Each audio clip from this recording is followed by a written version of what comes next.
आज मैं बात करने वाला हूँ धोलेरा में प्रॉपर्टी जो भी इन्वेस्टमेंट के लिए हम देख रहे हैं उसका चुनाव कैसे करें। तो किसी भी प्रॉपर्टी में इन्वेस्टमेंट के लिए जो मूलभूत सिद्धांत हैं वो समान रूप से लागू होते हैं, चाहे वो बात दिल्ली एनसीआर की हो या धोलेरा की हो। तो प्रॉपर्टी के बारे में एक बहुत बढ़िया जो कहावत है कि ओनली लोकेशन लोकेशन लोकेशन। सबसे ज़्यादा जोर हमेशा प्रॉपर्टी के लिए लोकेशन पर दिया जाता है। तो अब पूरे भारत के परिप्रेक्ष्य में देखें तो आज की डेट में सबसे अच्छी लोकेशन धोलेरा इन्वेस्टमेंट के लिए बनती है। अब आ जाते हैं इन्वेस्टमेंट जब हम धोलेरा में करने का एक बार मन बना लें तो धोलेरा के अंदर प्रॉपर्टी का चुनाव कैसे करें। उसके लिए सबसे पहले हमें वो क्षेत्र देखना होगा, वो क्लस्टर देखना होगा कि किस तरफ धोलेरा के किस हिस्से में हम इन्वेस्टमेंट करने जाएं। तो उसके लिए ज़रूरी ये है कि आपके इन्वेस्टमेंट का जो भी मन में सोचा हुआ है पोर्टफोलियो और जितने दिन के लिए सोचा हुआ है वो सब भी कंसीडर करना पड़ेगा। और क्योंकि आप इन्वेस्टर हैं, बेसिकली हम इन्वेस्टर के लिए ही बात कर रहे हैं, तो दिमाग में रखना होगा कि हमारी चीज़ को, हमारी प्रॉपर्टी को जिसमें आज हम इन्वेस्ट कर रहे हैं उसको ख़रीदने वाला कौन है और वो कहाँ से आएगा। क्योंकि जो कुछ भी हम खरीद रहे हैं आज वो ऐसा होना चाहिए कि आने वाले टाइम में उसके यूज़र को पसंद आए, तभी वो हमारी प्रॉपर्टी को ख़रीदेगा।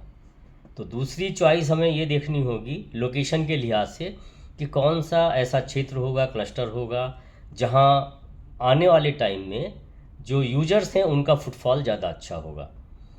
फिर तीसरी चीज़ आएगी इसी संदर्भ में कि उस क्लस्टर के अंदर कौन सा प्रोजेक्ट बेहतर रहेगा।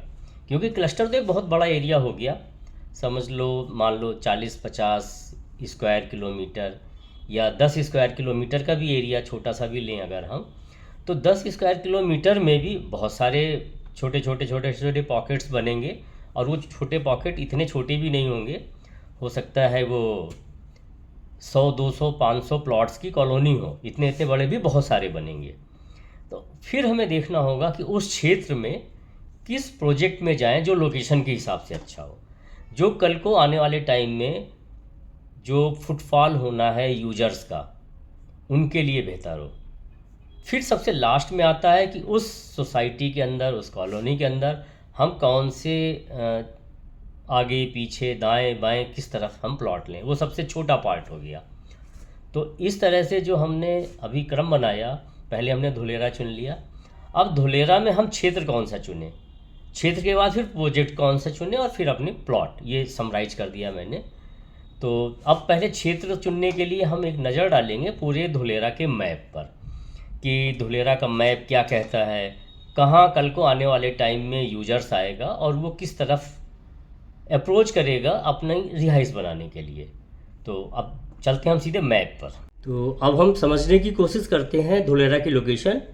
ये है अहमदाबाद और यहाँ से हमने अपनी यात्रा शुरू की एक्सप्रेसवे के साथ और हम पहुँचते हैं धोलेरा की, जहाँ से शुरुआत होती है TP1A। और यहीं पर बगल में बन रहा है एयरपोर्ट, इसको मैंने अब फोकस किया है, धोलेरा इंटरनेशनल एयरपोर्ट।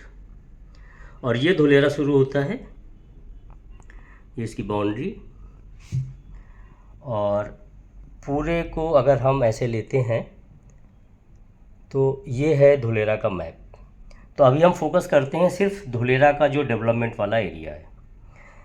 जो भी अभी हमें इन्वेस्टमेंट के मौके हैं दो तरह से आते हैं, एक धोलेरा SIR के अंदर और एक धोलेरा SIR के बाहर। तो अभी जो मेरा कैमरा फोकस है उसमें देखिए एयरपोर्ट भी दिखाई दे रहा है और ये पूरा धोलेरा SIR दिखाई दे रहा है।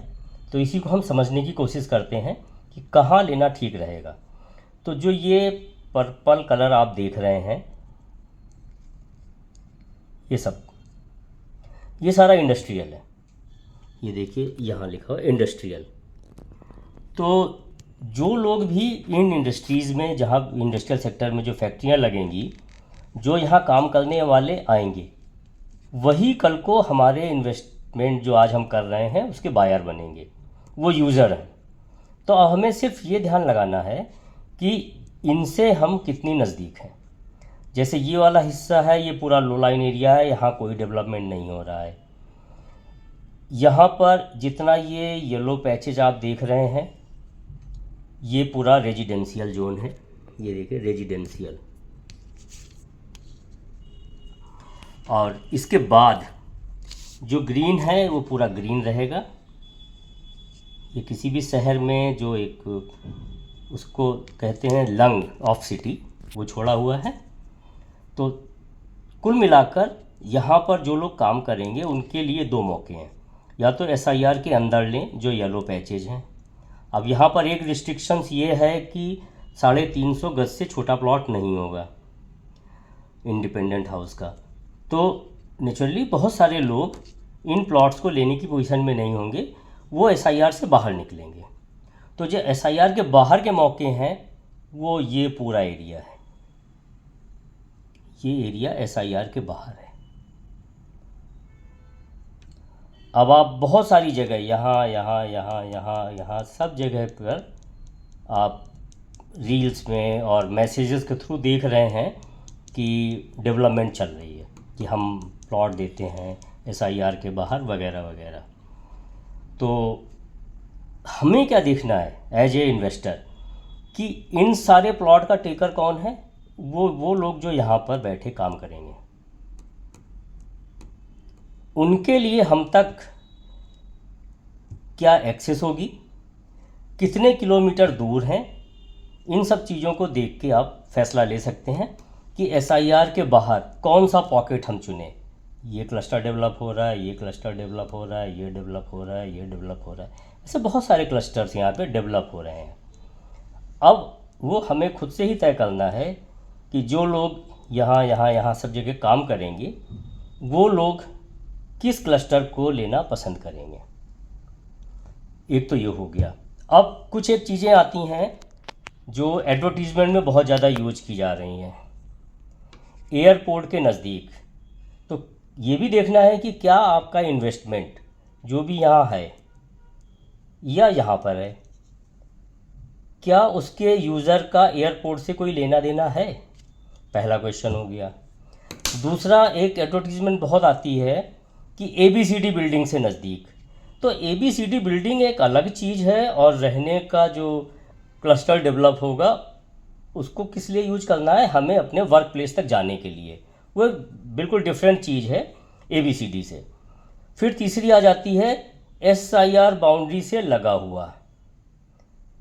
ये अब एसआईआर बाउंड्री से लगा हुआ बहुत सारा क्षेत्र है, वो कितना एक्सेसिबल है आज की डेट में, उसको भी देखना ज़रूरी है।